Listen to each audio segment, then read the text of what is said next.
Hello dear students, today we are going to talk about consumer goods and capital goods. So let's talk about consumer goods first. Here, consumer goods are those goods which are directly used by the consumer for their satisfaction. Consumer goods वो goods होते हैं जिन्हें consumer directly use करता है अपने satisfaction के लिए.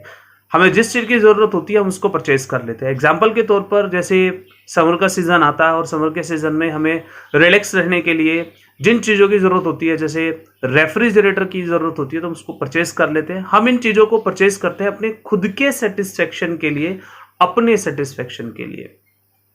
तो कंज्यूमर गुड्स वो गुड्स होती है जिनको कंज्यूमर परचेज करता है अपने सेटिस्फेक्शन के लिए. Second point we are going to read, These goods are purchased by household for consumption. ये गुड्स बेसिकली हाउस के द्वारा खरीदे जाते हैं कंजप्शन के लिए, यानी कि इनको प्रोड्यूसर नहीं खरीदता है, इनको हाउस होल्ड्स इंडिविजुअल्स खरीदते हैं, अपने कंजप्शन के लिए खरीदते हैं. Third point, expenditure on these goods is called consumption expenditure. In goods पर होने वाला जो भी खर्चा है उस सब को हम कंजप्शन एक्सपेंडिचर कहते हैं. क्यों कहते हैं? क्योंकि जो भी खर्चा हम अपनी कंजप्शन रिक्वायरमेंट को पूरा करने के लिए करते हैं उस सभी खर्चों को हम कंजप्शन एक्सपेंडिचर में ऐड करते हैं. हमें जिस चीज की रिक्वायरमेंट होती है हमारे पर्सनल यूज के लिए, हमारे डायरेक्ट सेटिस्फेक्शन के लिए, उन सब चीजों को पूरा करने के लिए हम जिन भी चीजों को खरीदेंगे उन पर होने वाला खर्चा कहलाता है consumption expenditure. Next point, the value of these goods is added into the estimation of national income. और इन चीजों पर होने वाला जो भी खर्चा है उसकी वैल्यू को नेशनल इनकम में ऐड किया जाता है, क्योंकि इनकी फाइनल वैल्यू एस्टिमेट हो चुकी होती है. कंजप्शन एक्सपेंडिचर पर होने वाली जो भी एक्सपेंडिचर होता है कंजप्शन पर, उस पर होने वाला सारा खर्चा कहलाता है प्राइवेट फाइनल कंजप्शन एक्सपेंडिचर. और प्राइवेट फाइनल कंजप्शन एक्सपेंडिचर को नेशनल इनकम में ऐड किया जाता है. ध्यान रखिएगा, कई बार क्वेश्चन आ जाता है कि किसी भी इंडिविजुअल के द्वारा कोई खर्चा दिखाया जाता है और पूछा जाता है कि नेशनल इनकम में ऐड होगा या नहीं होगा. तो किसी भी कंज्यूमर के द्वारा अगर डायरेक्ट सेटिस्फेक्शन के लिए कोई भी खर्चा हुआ है तो उसको प्राइवेट फाइनल कंजप्शन एक्सपेंडिचर में माना जाता है और उसको नेशनल इनकम में ऐड किया जाता है. तो हमने यहाँ पढ़ा कि कंज्यूमर गुड्स क्या होती है. वो गुड्स होती है जिनको कंज्यूमर अपने डायरेक्ट सेटिस्फेक्शन के लिए खरीदता है. इन गुड्स को हाउस होल्ड द्वारा खरीदा जाता है. इन गुड्स पर होने वाला खर्चा कंजप्शन एक्सपेंडिचर कहलाता है और इनकी वैल्यू को नेशनल इनकम में ऐड किया जाता है. तो ये तो था बात की कंज्यूमर गुड्स होती क्या है. Now let's talk about the classification and the types of consumer goods के कितने पार्ट्स में या कितने तरह की कंज्यूमर गुड्स यहां पर होती हैं. So if we talk about the types, then the first we get is durable consumer goods. सबसे पहले हमें मिलती हैं ड्यूरेबल कंज्यूमर गुड्स मिलती है. तो सबसे पहले हम समझते हैं ड्यूरेबल कंज्यूमर गुड्स क्या है. These are those goods which can be used several years and are of high value. देखो भाई, ये वो गुड्स होती है जिनको बहुत लंबे समय तक यूज किया जा सकता है. जितनी भी चीजें, जितने भी कंज्यूमर गुड्स परचेज करता है उनको लॉन्ग टाइम के लिए यूज कर सकता है, वो सब ड्यूरेबल कंज्यूमर गुड्स होती है. लेकिन इसमें एक बात बहुत जरूरी ध्यान रखनी है कि इनकी वैल्यू ज्यादा होनी बहुत जरूरी है. एग्जाम्पल के तौर पर हम दो एग्जाम्पल लेते हैं, तो दोनों में से आइडेंटिफाई करना होगा कि ड्यूरेबल कौन सी है. पहला रेफ्रिजरेटर और दूसरा एक एलईडी लाइट. अगर हम बात करते हैं तो रेफ्रिजरेटर की जो लाइफ होती है वो लगभग 10 इयर्स हो सकती है. और अगर हम बात करें एलईडी लाइट की, तो एलईडी लाइट भी भाई 3 इयर्स की गारंटी मिल जाती है आप लोगों को. लेकिन अगर हम बात करें यहां सेकंड फीचर की, तो सेकंड फीचर है आर ऑफ हाई वैल्यू. लंबे समय तक यूज होने के साथ साथ किसकी कॉस्ट ज्यादा है? तो डेफिनेटली रेफ्रिजरेटर की कॉस्ट ज्यादा है, इसलिए रेफ्रिजरेटर को ड्यूरेबल कंज्यूमर गुड्स कहा जाएगा. ध्यान रहे, ड्यूरेबल कंज्यूमर गुड्स में सिर्फ वो चीजें आती है, पहला, जिनको बहुत लंबे समय तक, सेवरल ईयर्स तक यूज किया जा सकता हो, साथ साथ में इनकी वैल्यू भी ज्यादा हो, जैसे refrigerator, car, bike and etc. ये सब ड्यूरेबल कंज्यूमर गुड्स होती हैं. कई बार एग्जाम में क्वेश्चन आता है कि name any one of durable consumer good. तो ऐसे टाइम में आप किसी भी एक एग्जांपल दे सकते हैं. एग्जांपल मैंने आपको यहां पर भी दे रखा है, तो आप किसी भी एक एग्जांपल दे सकते हैं. देखिए यहां पर भी लिखा हुआ है स्कूटर, कार, ठीक है, तो आप यहां से यूज कर सकते हैं. Now let's talk about the next point, semi durable consumer goods. These are those goods which can be used for a period of 1 year, like electric goods, clothes and shoes. ये वो goods होती है जिनको 1 year और slightly more, हम इसको कह सकते हैं 1 ईयर से थोड़ा सा ज्यादा भी यूज किया जा सकता है। सबसे जरूरी बात होती है इनकी वैल्यू ज्यादा नहीं होती। इसमें सारे इलेक्ट्रिक गुड्स आते हैं, एलईडी बल्ब, क्लोथ्स आते हैं, शूज आते हैं। बेसिकली इनकी जो लाइफ होती है 1 ईयर और 2 ईयर होती है, इससे ज्यादा नहीं होती, और इनकी वैल्यू बहुत कम होती है, इसलिए इनको सेमी ड्यूरेबल गुड्स के नाम से जाना जाता है। अब इसमें अगर कई बार आप लोगों को एक नंबर में क्वेश्चन आता है कि name any one of semi durable consumer good, तो बहुत बेस्ट है कि आप क्लोथ्स एंड शूज का एग्जांपल दें। क्लोथ्स एंड शूज का एग्जांपल देंगे तो कहा जाता है कि भैया हम तो क्लोथ्स को 4-4 साल तक यूज कर सकते हैं, 4 इयर्स तक यूज किया सकता है। तो ऐसा नहीं है। अगर आपने कोई भी प्रोडक्ट बाजार से खरीद लिया है तो आप उसको एक लिमिटेड टाइम तक यूज करेंगे, उसके बाद उसकी एक्सपायरी हो जाती है। तो डेफिनेटली ये बात आप ध्यान रखें, हम कितने समय यूज करते हैं इसका कोई वैल्यू नहीं है, एक बेसिक लाइफ क्या है उसकी बहुत ज्यादा वैल्यू मानी जाती है। नाउ हम बात करते हैं थर्ड पॉइंट की। थर्ड पॉइंट है नॉन ड्यूरेबल और सिंगल यूज कंज्यूमर गुड्स, यानी कि ये वो गुड्स होती है जो नॉन ड्यूरेबल होती हैं या सिंगल यूज होती है। मीन साफ है, डायरेक्ट है। These are those goods which can be used once, like milk and, ये सिर्फ वो गुड्स होते हैं जिनको सिर्फ एक बार यूज किया था, दोबारा इनको यूज नहीं किया जा सकता। अब यहां बहुत बड़ा कंफ्यूजन होता है, तो पहले मैं आपका कंफ्यूजन दूर कर दूं। एक बार यूज होना, अब जैसे कि एक व्यक्ति जो है मिल्क ले आया बाजार से, 1 kg मिल्क लाया, थोड़ा सा यूज कर लिया, थोड़ा सा फिर यूज कर लिया, थोड़ा सा फिर यूज कर लिया। तो ये बात, we are not talking about कि हम जितनी क्वांटिटी लाए उसको कितनी बार यूज कर रहे हैं।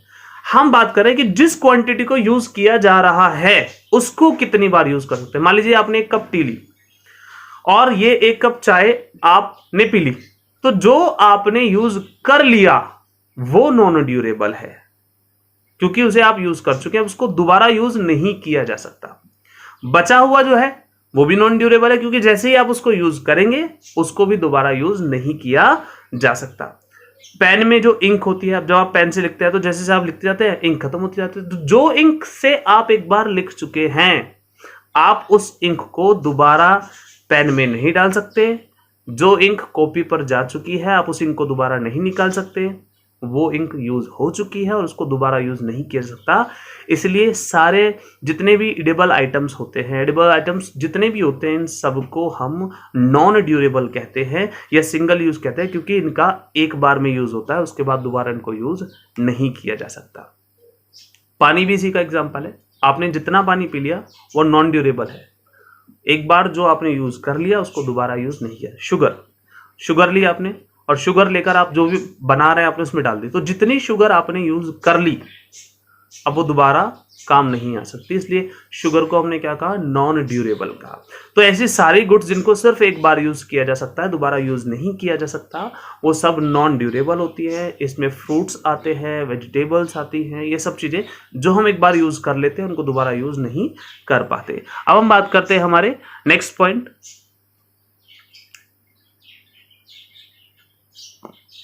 सर्विसेज। देखिए सर्विसेज क्या है, these are those non material goods which are directly use for the satisfaction of human wants, like service of a doctor, service of a lawyer and etc। पहली बात हम बात करते हैं सर्विसेज है क्या। पहली बात, इनका कोई मटेरियल नहीं होता, इनका कोई रंग रूप आकार नहीं होता, ये कोई भी कंज्यूमर डायरेक्टली यूज करता है अपने सेटिस्फेक्शन के लिए। अब यहां एक वर्ड आता है कि डायरेक्टली यूज किया जा सकता है, मीन्स जिसे भी सर्विस चाहिए उसे सर्विस लेने के लिए डायरेक्ट जाना पड़ेगा, तभी सर्विस मिलेगी। फॉर एग्जाम्पल, अगर किसी व्यक्ति की हेल्थ वीक है, अच्छी नहीं है, फीवर महसूस कर रहा है, तो उसे अपने चेकअप के लिए डॉक्टर के पास खुद जाना होगा। ऐसा नहीं है कि वो अपने किसी रिलेटिव से कह दे, अपने किसी नेबर से कह दे कि भाई मुझे बहुत तेज फीवर है, डॉक्टर के यहाँ चले जाइए, मेरा फीवर चेक कराकर और मेरे लिए दवाई ले आइए। अगर फीवर को चेक कराना है तो उसके लिए भी उस व्यक्ति को खुद जाना पड़ेगा, यानी कि सर्विसेज, जिसको सर्विस की रिक्वायरमेंट है उसे खुद जाना पड़ेगा। इसलिए सर्विसेज को कहते हैं that these are directly used for the satisfaction of human wants.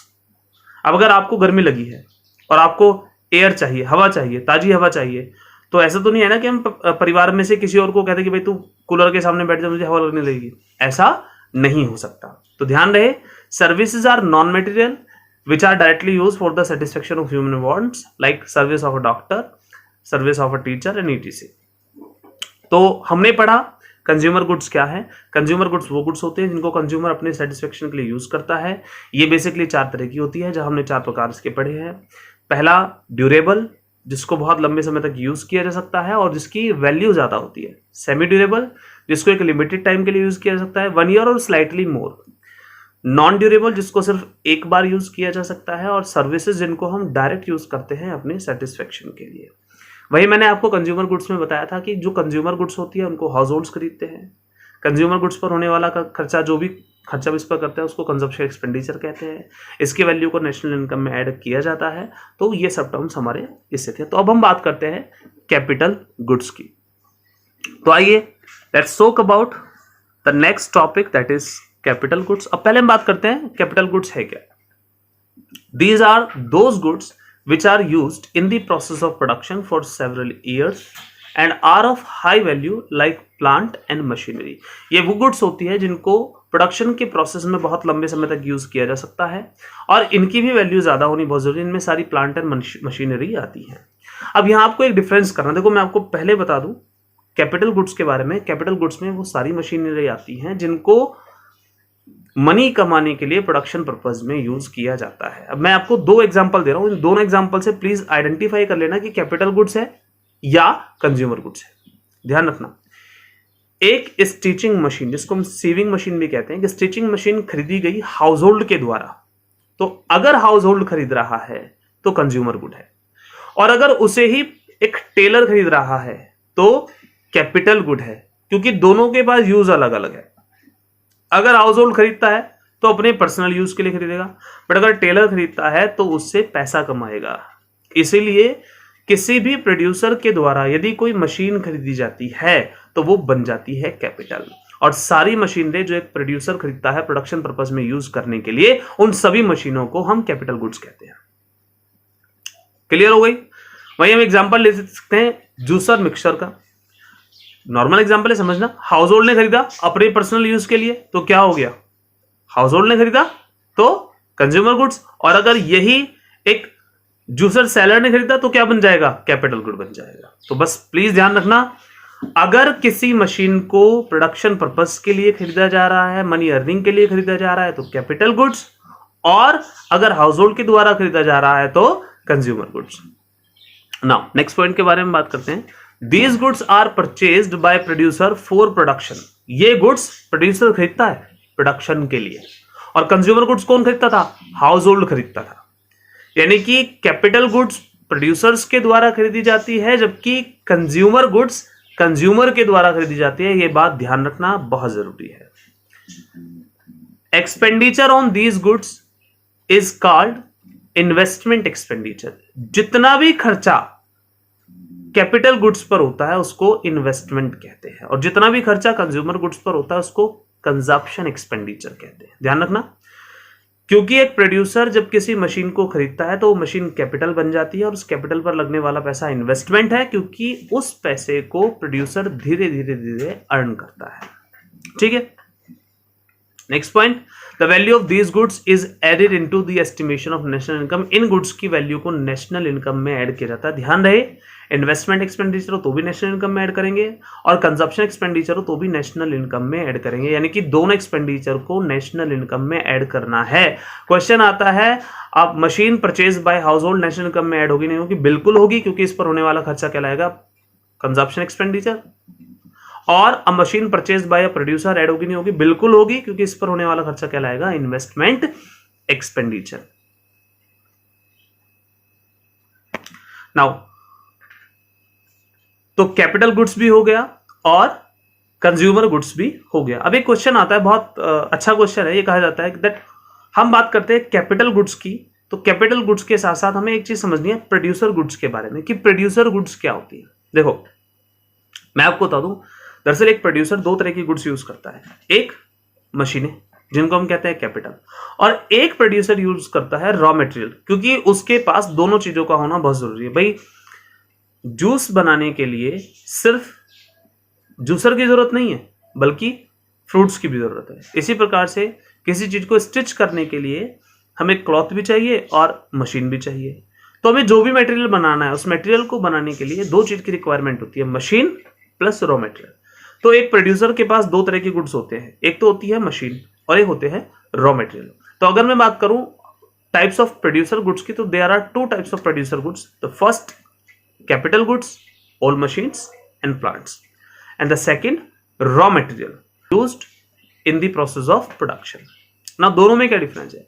Raw material को एक बार यूज किया जाता है, जबकि मशीन को सेवरल ईयर्स तक यूज किया जाता है। तो कैपिटल गुड्स केवल वो है जिनको सेवरल ईयर्स तक यूज किया जा सके। ठीक है, अब मैं तुम्हें एग्जांपल देता हूं, एग्जांपल देख को बताना कि क्या रॉ मटेरियल है और क्या कैपिटल गुड है। ठीक है, पहला, एक वुड कटर है जिसने एक वुड कटिंग मशीन खरीदी और कुछ वुड खरीदी, तो दोनों में से किसका प्रयोग या दोनों में से क्या कैपिटल है? मशीन और क्या रॉ मटेरियल है? वुड। तो अगर मैं आपको कहूं कि क्या दोनों कैपिटल हैं, तो आंसर क्या आएगा? दोनों कैपिटल नहीं है, क्योंकि एक तो रॉ मटेरियल है और एक क्या है? कैपिटल। तो डिफरेंस क्या हुआ? डिफरेंस ये हुआ कि कैपिटल गुड्स वो गुड्स होती है जिनको प्रोडक्शन प्रोसेस में सेवरल ईयर्स तक यूज किया जाता है, जबकि रॉ मटेरियल वो गुड्स होते हैं जिनको प्रोडक्शन प्रोसेस में एक बार यूज किया जाता है, जितना यूज हो गया उसको दोबारा यूज नहीं किया जाता, या जिससे चीजों को जो चीजों में कन्वर्ट किया जाता है। ठीक है, तो आई होप आपको कंज्यूमर गुड्स और कैपिटल गुड्स दोनों अच्छे से समझ में आ गए हों। अगर आपको ये वीडियो पसंद आई तो प्लीज को लाइक, शेयर एंड सब्सक्राइब करना न भूलें। भाई लाइक तो कर दिया करें, तभी कंजूसी भी ठीक नहीं है। अगर वीडियो पसंद आई हो तो प्लीज इसको लाइक जरूर करें। Thank you for watching.